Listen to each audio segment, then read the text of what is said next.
Emerging Clean Tech Award back in 2017. And I guess that's really just an indicator of how long it takes to actually have a clean tech emerge in this space that close to 5 years later, and we're almost done the emerging, but still in process. So we're going to go through a bunch of material, and I'm going to try to pull out things that many of you who've been following our story, you may have seen them before, but I'm going to try to add some different context and bring some of it back to a big picture of what kind of impact and value this technology can have.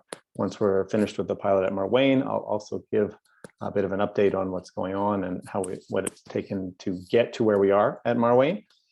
But first, we'll hop through one, if we can switch slides, Andrea, for as long as you want to stay on slide 2, and one more click to get through all that fun stuff.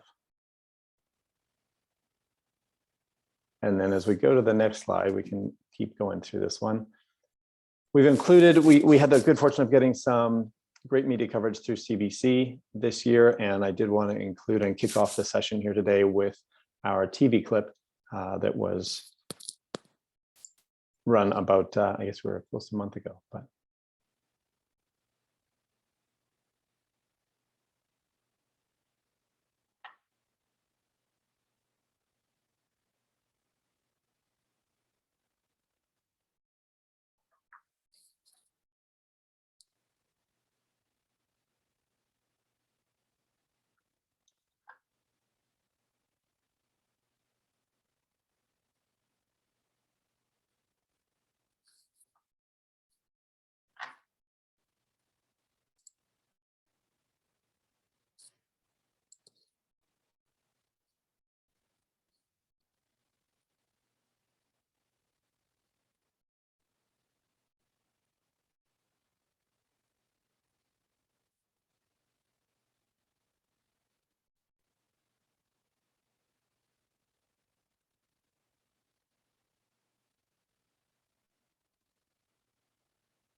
Thanks, Andrea.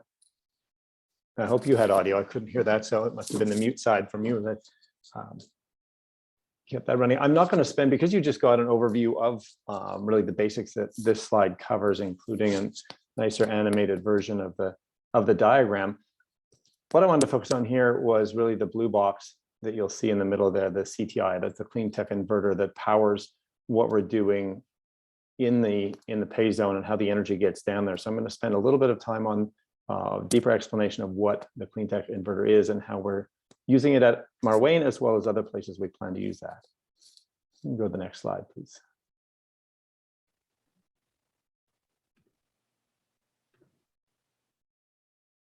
Thanks, Andrea. So the clean tech inverter is the engine that converts electricity into RF energy for us at the MARWAYNE pilot. And essentially, it has become an incredibly powerful and efficient way to convert electricity into heat wherever that heat is needed. So some big advantages compared to other methods of industrial heating, in that it only starts to heat where the heat needs to go. So in the case of SAGD, instead of creating heat at the surface by burning gas, putting that energy into water as steam, and then transmitting it over a long distance to get into the pay zone, we're delivering the energy in radio frequency form until it gets into the formation itself, where it goes out and heats the water molecules there, which really reduces a lot of the loss in that energy going into the system and ending up as heat. So we built this technology with some input from partnership with GE Global Research in New York, and it was based on their silicon carbide transistor technology.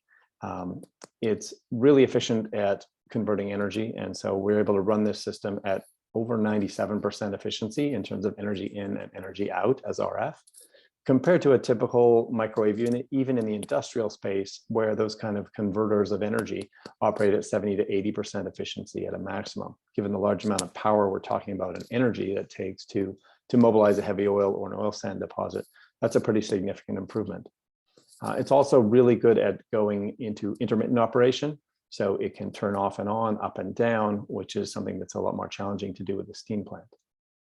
Right now, we could deliver power if we wanted to, anywhere from 100 kilowatts up to 6 megawatts, and we see a pathway easily to 10 megawatts or more. And that gives us massive opportunities across a wide spectrum of industrial applications. We see some immediate retrofits in some certain industries, but we'll get into that in the next slide. So essentially, we see this as a platform that can unlock the potential of RF energy across the industrial heating spectrum, really all around the world and in all sectors, because it's so efficient. And if you look at the fundamentals of the energy transition, efficiency is critical when we're going to try to continue doing all the things we do today, but we need to do them efficiently and we need to reduce emissions along the way. Next slide, please. So I'll take 1 minute here to talk a little bit about our higher level and longer term vision of what we can do with this technology, specifically the clean tech inverter. And we think we can have a massive impact on high emitting sectors around the world. I'm just going to touch briefly on each of these. One is commercial building heat. So heating water, getting that up to steam or just hot water state in hydronic heating systems to heat large facilities and buildings. Right now, that ballpark of that, depending on which data source you use, would be 10% of global emissions. We see there's a great application to use the clean tech inverter to deliver energy into a turquoise hydrogen production scenario, so driving a pyrolysis reaction. Big market there, a lot of excitement and hype, but if you look at what does that do to emissions, the biggest places we see that reducing emissions would be in global transportation, either in driving hydrogen vehicles or in using that energy then to translate into battery fuel cell vehicles or battery charging. So that's about 16% of emissions. And then if you look at industrial combustion, where you could substitute in hydrogen perhaps instead of gases, propane, methane that are being used today, that's another 5%. Another big opportunity we see is in drying. So that includes drying grain, crops like corn, pulse crops, lumber, pulp, any kind of bulk solid, and a lot of food products that end up even on the grocery shelf that need to be dried before they're ready to use or ready to ship. There's a lot of other bio and industrial drying processes where water is used in a process and you need to have that water removed before you can complete a product. So big market there. And in this case, with the gas that's burned today to generate hot air and dry those products, that's about 6% of global emissions.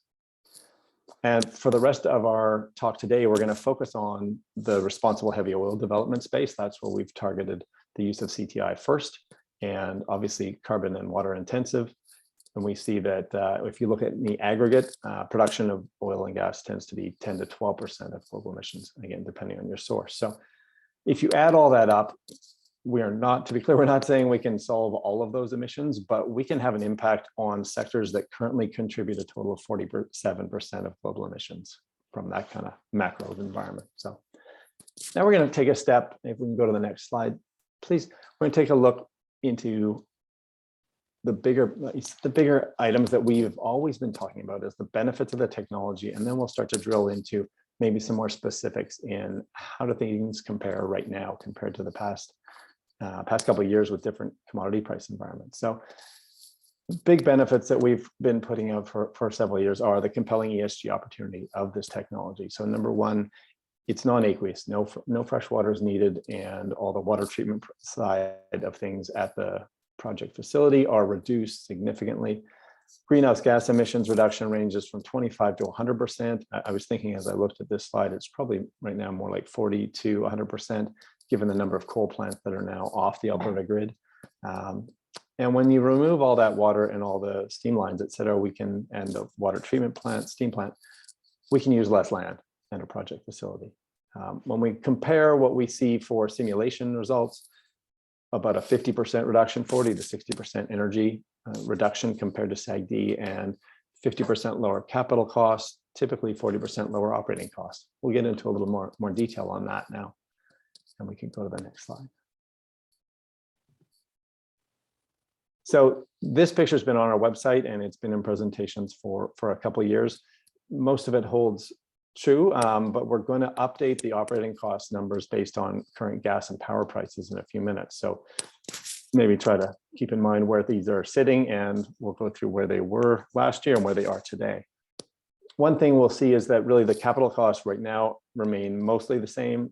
Some of the components in there will be a little bit elevated right now, but that would be a match probably across both RFXL and SAGD. On the operating cost side, if you look at the power and fuel block, that's the gray block on the bottom on the right-hand side, you'll see it's pretty comparable. The big saving there is in the non-power or non-fuel costs, simplification of operations and reduction of headcount to maintain a site, as well as some of the chemicals and other processes that go with a steam plant. That's where the bigger savings are. And again, we're going to drill into that in a few slides.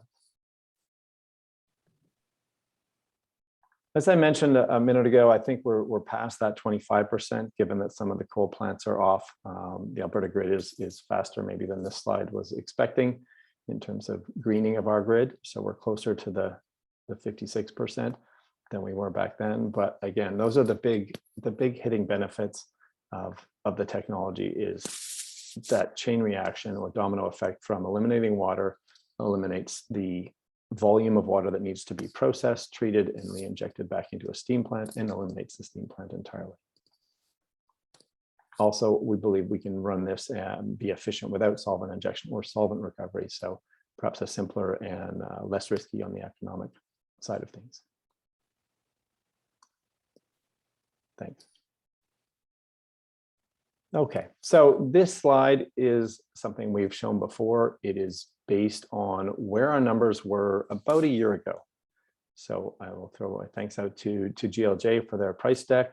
This was, I believe, from April of 2021 are the numbers you're seeing here. So the forecast ranged, but the average would have been around $66 WTI, a little over $3 per MCF for gas, and power at a curtailed rate was $63 per megawatt hour. So in this scenario, and at that price, NPV for SAGD is not very good, and certainly a faster cash break even for RFXL, only 2.5 years compared to 14. So big difference, and something certainly compelling, I would think, to an operator once we get us up and running and proven. That's a great set of numbers for a great return in a challenging commodity price environment. But if anyone's wondered, well, what about now with the $100+ WTI? What does that look like? So let's go to the next slide.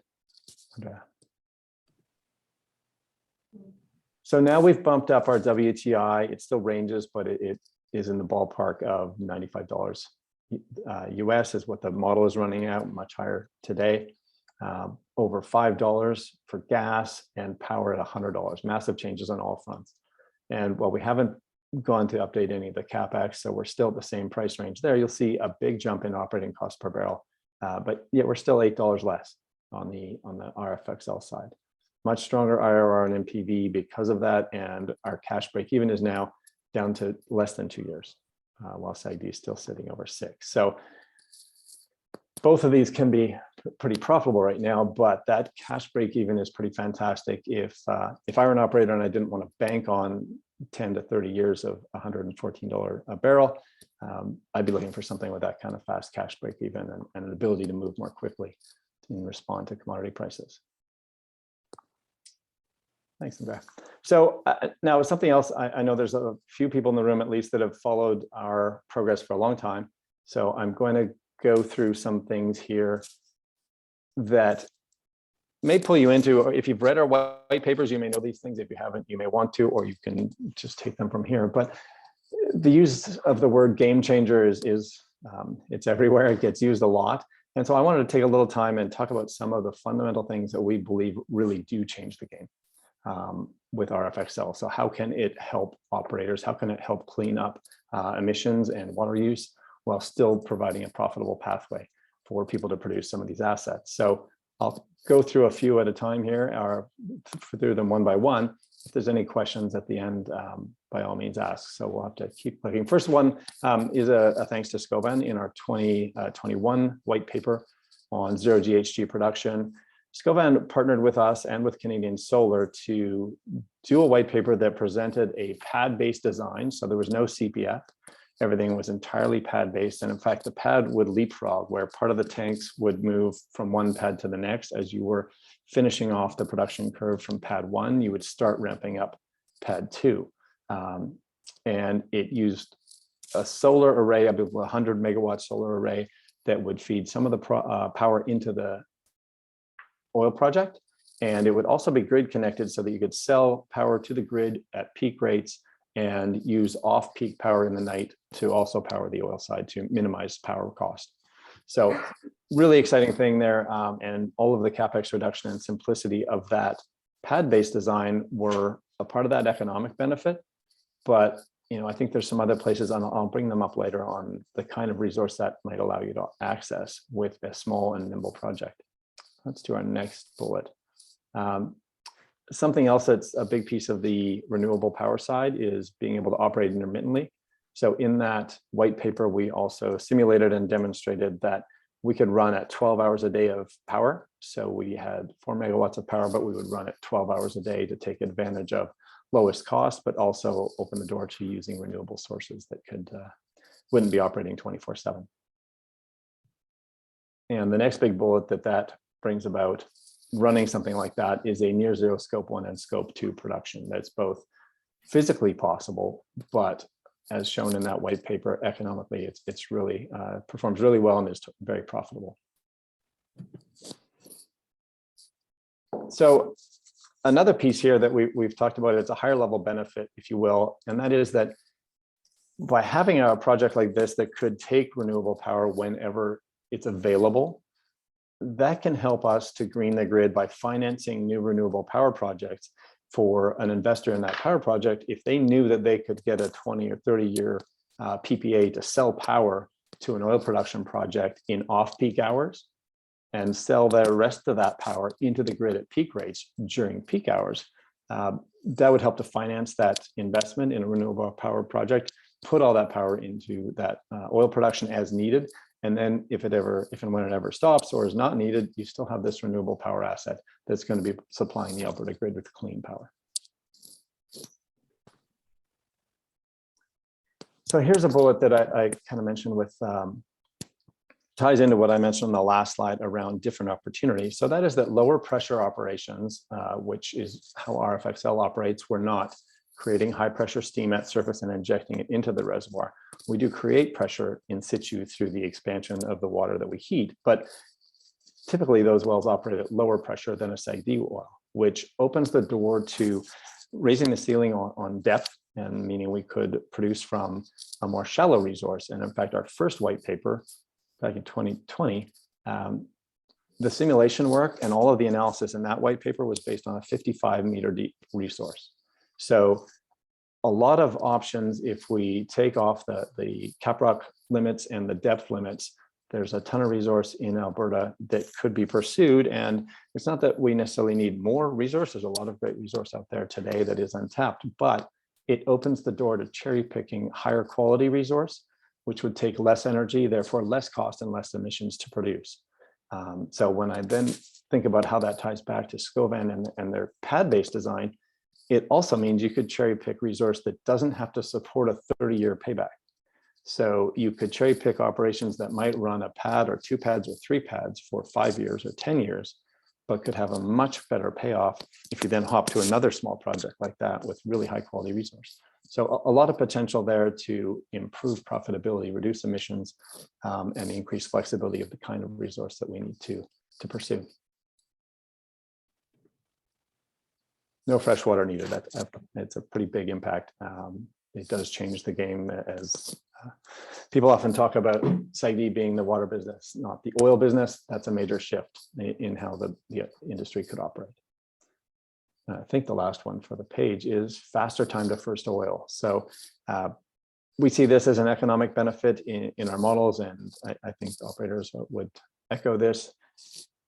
by taking water out of the equation and taking the complexity and size of the steam plant out of the equation, that is one place we reduce time to first oil, because those were much simpler in terms of construction. The second piece is that we usually see production in our simulations within weeks, if not days, because of the way the energy reaches into the formation. If you want to dig into that a little more, I would point you back to the first white paper. It talks a lot about the progression of energy and heating in the formation and how that delivers early production. But two ways that we think this technology can help bring shorter time to first oil, faster time to revenue. Thanks, Andre. Okay, so we're going to shift gears a little bit here and look at the timeline. I'm not going to spend a ton of time on the history here. There's a lot of information on our web and through those white papers of how we got here. We're here, we're now really in Q2 2022. The pilot is operating, and I'm going to spend a little time talking about the pilot itself, some of the timelines involved in the pilot, and then as we wrap up, we'll talk a bit about what does it mean as we move into things like international pilots and pre-commercial sales. So we are in progress right now, approaching the third month in operation at our MARWAYNE pilot. It's been a long time coming. If we look at RF Excel development overall, that's been close to 10 years of time. And we're really excited to actually be out there, have our site up and running. It's been a fantastic and lengthy process, but we're really pleased to be out there and operating right now. MARWAYNE site is about 40 kilometers northwest of Lloyd. We're in what is at the edge of the Cold Lake oil sand region officially, but by viscosity and properties, we're in a heavy oil reservoir. It's our partner Broadview is the owner of that site, and we've farmed in to do our test well.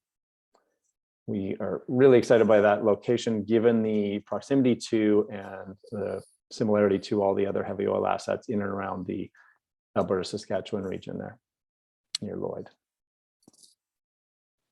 So we'll move on to the timeline now. So here's some of the high-level bullets of what's gone on to get us here. We're approaching the midpoint of our initial 6-month heating phase.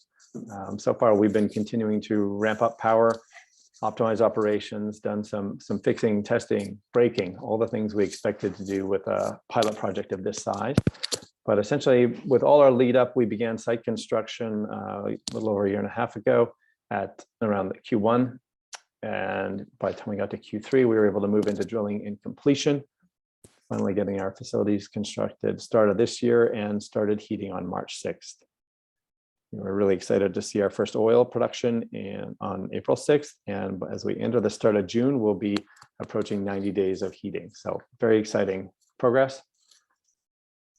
And now we'll hop through some great pictures that I'll just let you take a look at. We've got our rig on site working on the drilling stage. And if we hop to the next slide, on the left side, we have our E-house being placed. So that's where the clean tech inverter sits, along with all our other electronics and control systems. We've got some of the lines going into the production well and heating well. And on our next slide, we've got the E-house in place at the site, and another great shot also with the E-house on our production tanks. And that was our first truck of oil heading out of the site earlier this month. Overhead of the site with a little more of the layout and all of the items on site. But let's go to our partners on the next slide. So to get here, we have had amazing support from a long list of partners and suppliers that have helped us through the entire process. A lot of them are listed here, probably not all. Definitely thanks out to Scovan and Bell and team at Scovan. They have been back to those Fridays, helping us with some initial ideas and then all the way through all the engineering design and deployment. It's been a good run there, and we've had a lot of other support to these players along the way with drilling completions and all sorts of technology development and figuring out how to make this work in our first pilot. So bit of a jump here now, moving on from MARWAYNE, but I mentioned that we're excited about the proximity and the similarities of the MARWAYNE reservoir to others in Alberta, specifically around Alberta, Saskatchewan. And so that's kind of the second line. the slide is here because we are excited about the potential for this technology around the world. And so we've identified some of those resource locations and ballpark barrels here. But we are excited about the post-CHOP space, being able to see if our technology can help turn all of those wells around the Alberta Saskatchewan region that are currently liabilities and turn them into assets. A lot of oil there that we think could be mobilized quite easily with our technology. Obviously, massive opportunity in our own Athabasca oil sands, and looking at some of the flexible spaces we could play, maybe into the thin pay space in Saskatchewan. Someday, political stability notwithstanding, we could get into Venezuela and the Orinoco, as well as around the world and through the Middle East. So a lot of interest. We're really excited to start to play in those spaces. But let's talk next as we wrap up about where do we go next and how do we play into some of those international markets. So priority number one is definitely complete the MARWAYNE project. We want to finish out this initial 6 months of heating, and ideally, if things are going well, we'd like to continue for at least another 6 months, or even as long as it's economic to continue producing and operating the site. Next thing we'd like to do is get a multi-well demo deployment running in Canada, in this market where we can show at least 3 or 4 wells together, so we can have a middle well and move forward with the validation of the exact levels of production and recovery factor in a single well. We're looking forward to kicking off our first international project. We've been talking to operators in California, Mexico, Colombia, throughout the Middle East, in Oman, in Kuwait, in Saudi Arabia, and as well as India and a few other regions. So a lot of international interest. We would like to get 1 or more pilots running in those locations to start spreading the word and see the technology move around the world. And finally, as we work through the oil side of the spectrum, we're going to be looking to develop those CTI applications to decarbonize industrial heating in other sectors as well. So a lot of exciting things ahead for ACCELEWARE, and I thank you very much for your time. Be happy to take any questions, and I believe they'll be read back to me. Make sure I hear you. Thank you. At this time, I would like to invite Gordon to help us with the questions. If you have questions, raise your hand. I'll come by with the microphone. And maybe Gordon will help to make sure that Mike can hear actually the questions, if they cannot come. Yes. Can we flip over to Mike's screen? Yeah, sure.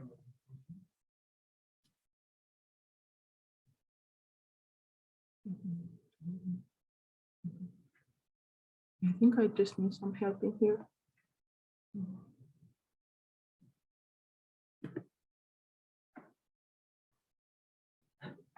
No, it's completely it's not working. Help, anyone? Escape. Okay. Here we go. There we go. He cannot see us. No. Unfortunately, cannot see us. We can see you, Mike. Can't see anything.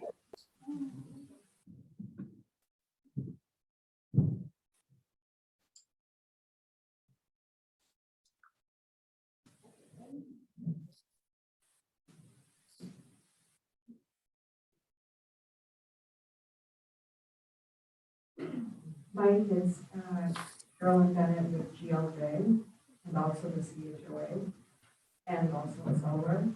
I have a question. I was wondering if you'd be able to share anything around some of your experiences in the pilot, like how are things going relative to expectations, and maybe, I'm not sure if you're able to aware of some of the goals of what this current demonstration pilot are. Did you hear that clearly, Mike? Yes, thanks, Gordon. I think I can cover that one. Thanks, Carolyn. Okay, so yes, I can certainly touch on some of the experiences, albeit at a fairly high level. We're really pleased with the progress to date, and we are going, in terms of the pilot expectations and the kinds of things we thought would happen, given the number of fairly advanced technologies that we are testing concurrently in one single system. We expected surprises. Some of those surprises, what's come up, things that we've fixed were simple and small, but could have a big impact. Things like our control software or very small variables inside our surface electronics, things like that we maybe thought we had more figured out or weren't going to be an issue, were an issue, and we've figured those out and resolved those.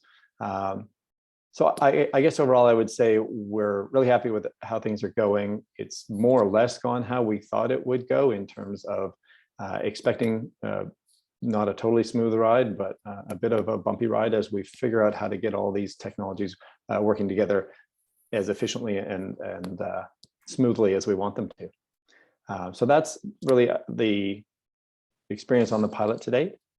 We've had great support from our team. We've had a lot of people working up around the clock at Marwayne to make sure things are getting done and continue to have that kind of devotion to the project.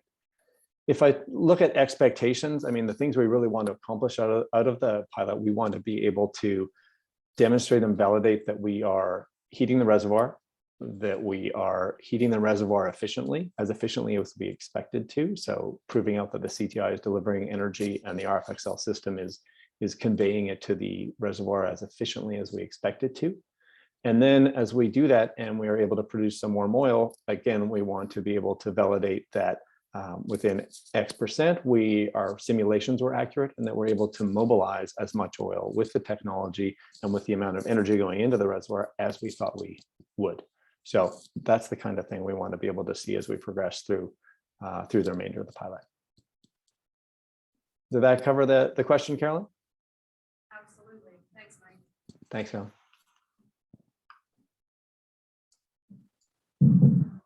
Hey, congratulations, Mike, on finishing the 90-day milestone for your pilot. So, by the way, this is Bhuvan from GLJ Limited, and the question I have for you is, what do you see as the technological and socioeconomic enablers that can increase the commercial outreach and acceptance of this technology in Canada? I might need a bit of a repeat on that. There was some cutting in and out on the mic on the commercial and economic piece. Oh, sure. So the question I had for you is, what do you understand or read as the technological and socioeconomic enablers that can increase the commercial success and acceptance of this technology in Canada? Oh, that's a big question. On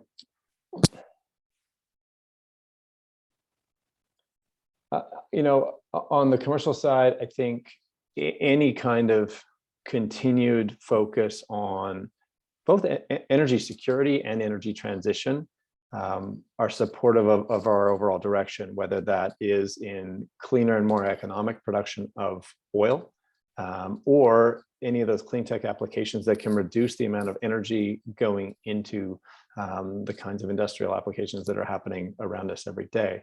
So I guess if I looked at those two macro trends, both energy security, ensuring we have access to all the energy we need to continue to operate our society, but blending that with the drive for a clean energy transition where we can reduce emissions and increase the energy efficiency of our society as a whole. I think those are both big drivers that will support where we're going with the technology.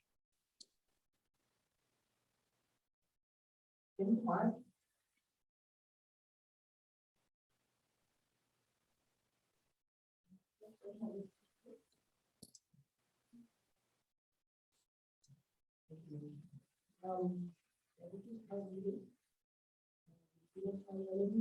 want to ask you if your production information is still confidential, and secondly, whether it could be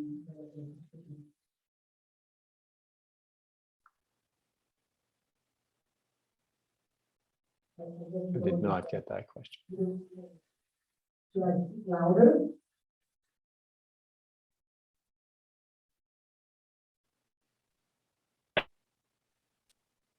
So I'm not hearing that one. If that was a question that was maybe a little softer, then I could Okay, catch. my question was, I'm assuming your data is still confidential, and when would that data set become public so we can look into the production response and how much energy going in there? And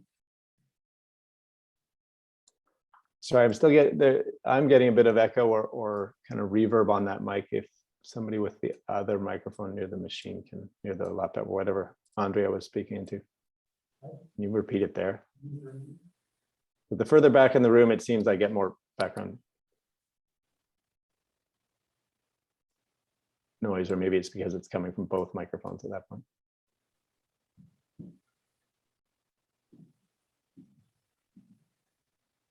The question was, when will production information be available publicly so that industry observers can determine the efficiency, profitability of that kind of production?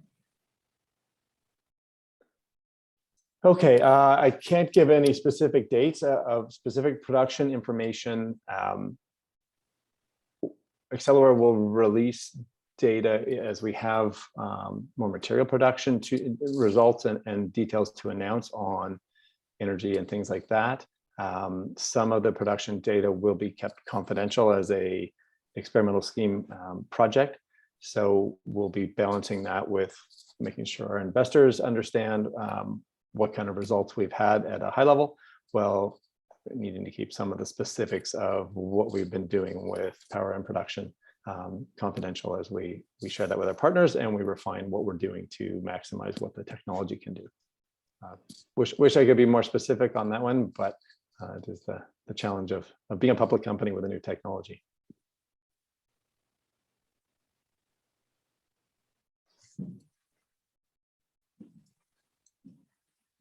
Mike, this is Gordon Holden from Kennedy. Quick question for you. Presuming success and a very amount of time, how will you make it available to industry other than the companies that have participated in funding? So companies like my company. We're always here for you, Gordon. And we've certainly been talking for many years. But generally speaking, we would be looking to sell this technology and provide it to industry broadly. You know, the partners on the project have a bit of a front row seat in terms of how it's working, how it's been built, and where it's going. But that certainly doesn't preclude anybody else in the sector from getting in here once we've got it proven and deploying that technology.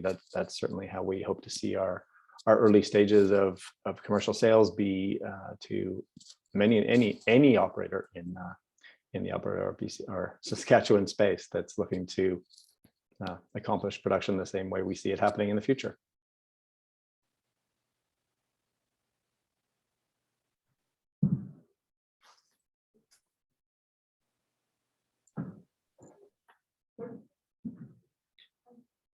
It looks like Carolyn has one more question.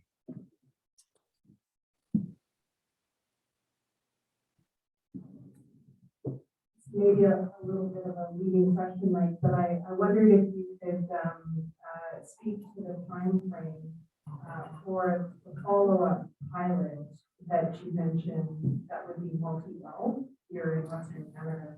What do you think that timeline might look like? That's a great question, Carolyn. I think we would like to see that happening, project kickoff at least as soon as possible after the completion of this pilot.